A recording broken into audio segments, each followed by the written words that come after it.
आज का match India किस मुकाम पे आ रहा है, किस पॉइंट पे आ रहा है? यार मुझे जो लगता है कि आप सबसे पहले आपने कुलदीप को टीम में एंटर नहीं किया, ये मेन पॉइंट था, ठीक है, टर्निंग पॉइंट था। अगर एडम जंपा आके 4 खिलाड़ियों को आउट कर सकता है तो आप क्यों नहीं उसको लेके आ रहे? तो स्पिन को वैसे नहीं खेलते, वैसे ही नहीं खेलते। जो ट्रैक है आपको पता है उधर तो स्पिन को खेलना शायद थोड़ा सा मुश्किल था आज वाली पिच पे खास तौर पे। और दूसरी ये चीज है जो आप अक्षर पटेल को कब लेके आ रहे हैं, उस बंदे ने आके 10वीं बॉल पे खिलाड़ी को आउट किया है, ये वो चीज थी जो आप 19वें ओवर के बाद 19 ओवर के बाद आप क्या कर रहे हैं कि स्पिनर को लेके आ रहे हैं। अगर शुभमन गिल ना कैप्टनसी हो रही है ना परफॉर्मेंस हो रही है, यार उस बंदे को मुझे लगता है कि प्रेशर ज्यादा हो गया। बंदे ने ठीक है वर्ल्ड कप जिता दिया, आपने क्या किया उसको डायरेक्ट, आपने क्या किया उसको कैप्टन बना के पेश कर दिया। मुझे तो ये लगता है पर्सनल तौर पे कि चाहिए था कि 27 तक आप रोहित को रखते, आप उसको कैप्टन भी रखते और 27 तक आप क्या करते विराट कोहली को आप 27 तक लेके जाते। लेकिन आज विराट कोहली ने जो जाते हुए इशारा किया वो भी लग रहा था शायद कंफर्म तो नहीं है लेकिन लग रहा है, क्रिकेट फैन होने के नाते हमें लग रहा था कि शायद उसका ये लास्ट मैच है। और दूसरी चीज ये थी कि अगर आज मुझे ये आज बहुत ज्यादा फील हुई है उस जसप्रीत बुमराह की कमी महसूस हुई है कि अगर वो बंदा होता, अगर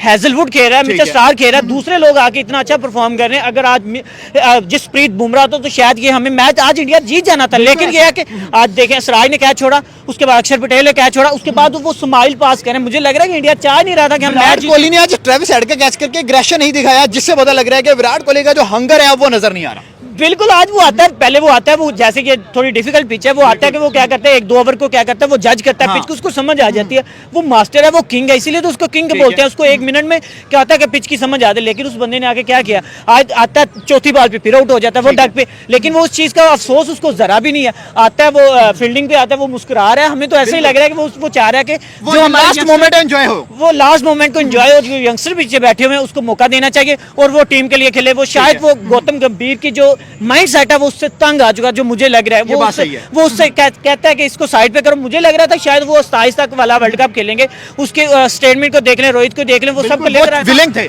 मैं यहाँ पे एक बात करूंगा, आप विराट आप सर पहले मैच पे हैं जरा, आज के मैच मैं ये मैच के ऊपर बात कर लूंगा। आप विराट रोहित कर रहे हैं, देखिए उन्होंने अपना जो करियर दे दिया इंडिया के लिए। आप बात करें जो यंगस्टर खेल रहे हैं, जो यंग कैप्टन बना के खड़ा कर दिया ओडीआई सीरीज के अंदर ऑस्ट्रेलिया के खिलाफ, मेरे ख्याल में सबसे बड़ा डिसीजन, ये गलत डिसीजन था कि आपने शुभमन गिल को रोहित को शुभमन गिल के अंदर खिला दिया। अरसे के बाद 3-4 साल के बाद ओडीआई सीरीज इंडिया, आप देखिए जब तक रोहित के हाथ में टीम इंडिया की कमान थी तीनों फॉर्मेट की, आप देखें कि उसने लेगेसी बनाई हुई थी, उसने एक और बनाया हुआ था टीम इंडिया का कि आप ऑस्ट्रेलिया को T20 वर्ल्ड कप में हरा रहे हो, आप साउथ अफ्रीका को सेमीफाइनल्स में हरा रहे हो, फाइनल्स में हरा रहे हो, आप ओडीआई वर्ल्ड कप में ठीक है आपका on the spot bad luck चल गया। 2023 वर्ल्ड कप का जो फाइनल रहा उसके बाद इंडिया श्रीलंका से ओडीआई सीरीज हारा था, उसके बाद आज एक ओडीआई सीरीज। एग्जैक्टली मैं यही बात करने लगा था कि आप देखिए उसके बाद आपने अपना एक कहते हैं स्टैंडर्ड सेट कर। इसको सारा कसूरी गौतम का है, आप उसे उठा के ले आओ, उसको तो पता ही नहीं है कि मैंने टीम कैसे चलानी है। वो अपनी दुश्मनियों के चक्कर में दूसरों का कैरियर खराब करता हुआ दिखा। विराट कोहली की समझ नहीं आ रही यार। विराट कोहली जो है मुसलसल पहले टेस्ट सीरीज की बात करें, ऑस्ट्रेलिया में लास्ट जो खेली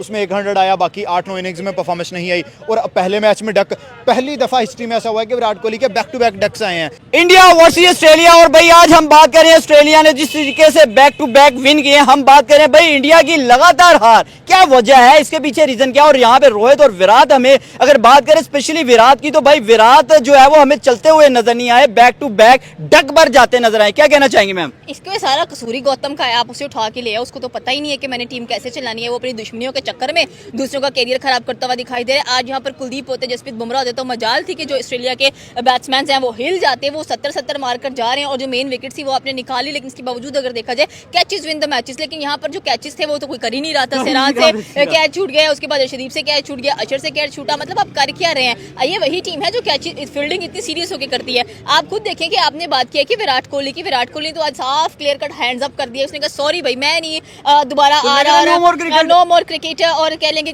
रोहित विराट की तरफ से होना भी ऐसा ही चाहिए। अब गौतम को गोदी में बिठा के रखे हर्षित राणा को, और साथ में शुभमन गिल को गोदी में उठाकर उनको झूला झुला के बेटा बहुत अच्छा किया आपने सीरीज को हरवा के, वो भी ऑस्ट्रेलिया के सामने, मतलब 246 was a good target. Number 1 bowler Kuldeep Yadav, Jasprit Bumrah, उनको मौका नहीं दिया गया, क्या लगता है उनकी कमी महसूस हुई है ओडीआई में? कमी बहुत महसूस हुई है, होनी भी चाहिए। आपके पास इतने वर्ल्ड क्लास, बुमराह तो वैसे ही कह ले कि आपकी बैकबोन है, रीढ़ की हड्डी है, की बॉलर है आपका, लेकिन आप मतलब व्हाट आर यू डूइंग?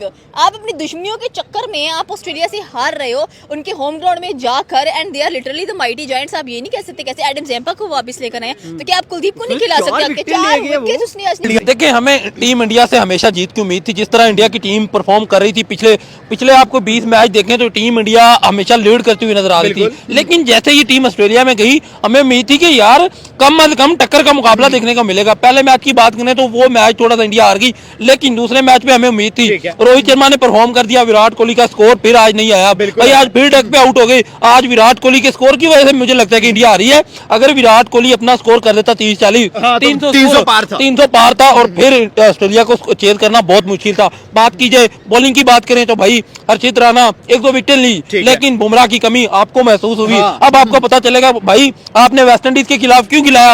आप अगर वर्कलोड मैनेजमेंट कर रहे हैं तो वेस्टइंडीज के खिलाफ ना खिलाओ, ऑस्ट्रेलिया के खिलाफ खिलाओ, बड़ी साइड के सामने खिलाओ। जिस परफॉर्मेंस का वो बॉलर है आपने उसको छोटी टीम के खिला के और उसका वर्कलोड मैनेज कर दिया। अब देखें भाई, ये जरूरत ही नहीं बुमराह होता तो आज का मैच भी इंडिया आराम से जीत जाती। जिस तरह उसने शॉट ने मारा, उसके बाद सिराज की बात करें तो भाई आज इंडिया की टीम में मुझे पर्सनली थोड़ा स्ट्रगल करती हुई नजर आई। कैच छोड़ रहे हैं, 2 कैच छोड़ दिए, अगर कैच ना छोड़ते तो भाई टीम इंडिया फिर भी जीत सकती थी, लेकिन ये उम्मीद नहीं थी।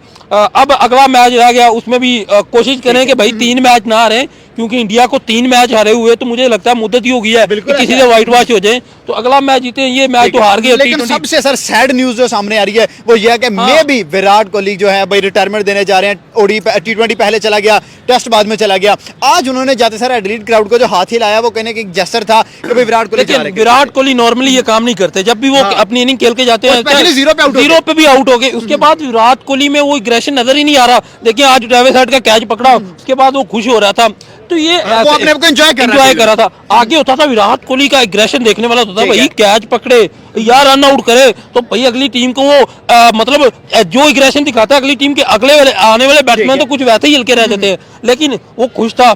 ऐसा लग रहा है कि जिस तरह वो थैंक यू करके गया ना क्राउड को, मैं भी या तो हो सकता है हद एक मैच और खेल ले, वरना वो अगला मैच भी नहीं खेल रहा। हाँ, और निकाली है तो आप उस बंदे को वापस लेकर आओ, बताओ कि भाई हमने ओडीआई जीतना है, सीरीज अपने नाम करनी है। और नो डाउट रोहित अच्छा खेल के गए हैं, अशर अच्छा खेला है, श्रेयस अय्यर अच्छा खेला है, बट हम उन स्कोर्स का क्या करें जब आप सीरीज ही नहीं जीत पाए हो, आपकी मैनेजमेंट ही अच्छी नहीं थी। और मजे की बात यह है कि पता भी चल रहा है कि स्पिनर स्पॉटिंग पिच है, तो आप स्पिनर्स को क्यों नहीं लेकर आ रहे बीच में। और उसके बाद अगर हम लोग गिल की कप्तानी की बात करें, पुअर कप्तानी है, कुछ अच्छा नजर नहीं है हम लोगों को। आपके पास बड़े बड़े बॉलर थे, बेसिक बात ये थी कि आपके बॉलर्स ने ही आपको मैच हरवा दिया है। और स्पेशली आप मोहम्मद शमी को लेकर आए, आप सिराज को लेकर आए, कुलदीप को लेकर आए, आप कह लें कि मोहम्मद शमी आज के मैच में गौतम है, मैनेजमेंट अच्छी नहीं है उस बंदे बॉलिंग की बात करें, बैटिंग की बात करें, बैटिंग कसूर है, सब उसका कसूर है, सब ही आपका उस बंदे का ही कसूर है। उसने क्या किया है, लेजेंडरी बैट्समैन को कप्तानी से हटवा कर गिल को कप्तानी दे दी है। अगर आज यहाँ पे रोहित 73 स्कोर ना करता तो आई थिंक आज स्कोर ना नजर आता। अगर मैं बताऊं लिटरली, अगर अय्यर ना करता, अगर अशर ना करता और रोहित ना करता तो इंडिया 100 पर थी, इंडिया 100 पर थी। और जिस तरह से इंडिया खेल रही है ना, ये वो टीम है ही नहीं है जो कभी खेलती थी। आपने देखा होगा ओडीआई 2023 का जो वर्ल्ड कप था, रोहित शर्मा की कप्तानी थी और इंडिया ने बैक टू बैक मैचेस जीते हैं, स्ट्रिक्स बनाई हैं। और आज आप देखें ऑस्ट्रेलिया से आप हार गए हैं, ऑस्ट्रेलिया के होम ग्राउंड में आप हार गए हैं, तो ये बहुत बुरी बात है। चलो सीरीज नहीं जीते, सबसे बड़ा जो मेजर